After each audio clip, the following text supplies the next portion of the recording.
Start. আজকে সকাল প্রায় 8টার দিকে আমাদের মোহনপুর মহকুমায় পার্টির মহকুমা সম্পাদক মণ্ডলীর সদস্য কমরেড রমন দেবের বাড়িতে আক্রমণ সংঘটিত হয়।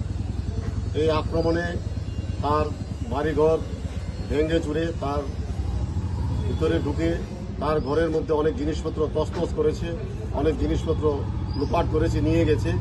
তাকে আক্রমণ করে মারধর করার জন্য একটা বিরাট পরিকল্পনা গ্রহণ করেছিল বিজেপি দলের দুষ্কৃতকারীরা। আমরা আজকে এই বিষয়ে আমাদের এই পশ্চিম জেলার পুলিশ আধিকারিকের নিকট আমরা এখন প্রতিনিধি টিম ডেপুটেশনে মিলিত হই এবং যারা দোষী সেখানে আক্রমণ করবার জন্য এসেছিলেন তাদের বিরুদ্ধে ব্যবস্থা গ্রহণের জন্য আমরা পুলিশ আধিকারিকের নিকট আমরা আমাদের এই বিষয়গুলো জানিয়েছি। উনি বলছেন দেখবেন।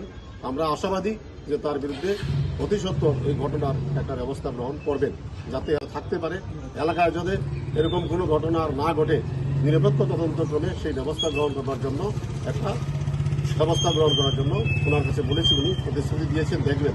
আমরাও অপেক্ষা করছি কি হয়।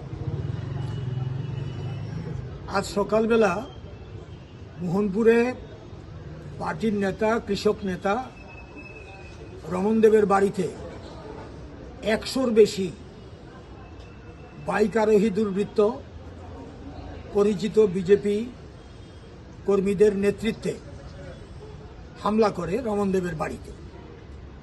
এই হামলা করে তার বাড়ির সমস্ত সিসি ক্যামেরা ভাঙা হয়, ঘরে ঢুকে সমস্ত আসবাবপত্র তছনছ করা হয়, মহিলাদের গড়ে আটকে রাখতে বলা হয়, রমন দেবকে আক্রমণ করার জন্য সার্চ করে। রমন বাড়ি থেকে বেরিয়ে যাওয়ায় তাকে ধরতে পারেনি। ভবিষ্যতে তাকে যদি কোনো রাজনৈতিক কার্যকলাপে অংশগ্রহণ করে এই রকম হুমকি দিয়ে বলা হয় যে তার বাড়ি আগুন দিয়ে জ্বালিয়ে দেওয়া হবে। আমরা আজকে পশ্চিম ত্রিপুরা জেলা পুলিশ সুপারের নিকট এই অভিযোগ জানিয়েছি দুর্বৃত্তদের বিরুদ্ধে ব্যবস্থা গ্রহণ করার জন্য এবং রমন দেব এবং তার পরিবারের নিরাপত্তা সুনিশ্চিত করার জন্য। মোহনপুরে এটা প্রথম না, দীর্ঘদিন ধরে মোহনপুরে এই পরিস্থিতি বিরাজ করছে এবং এই সন্ত্রাস থেকে মোহনপুরকে বের করার জন্য পুলিশ তার দায়িত্ব পালন করুক, মোহনপুরে আইন শৃঙ্খলা ফিরিয়ে আনুক, এই দাবি আমরা রেখেছি।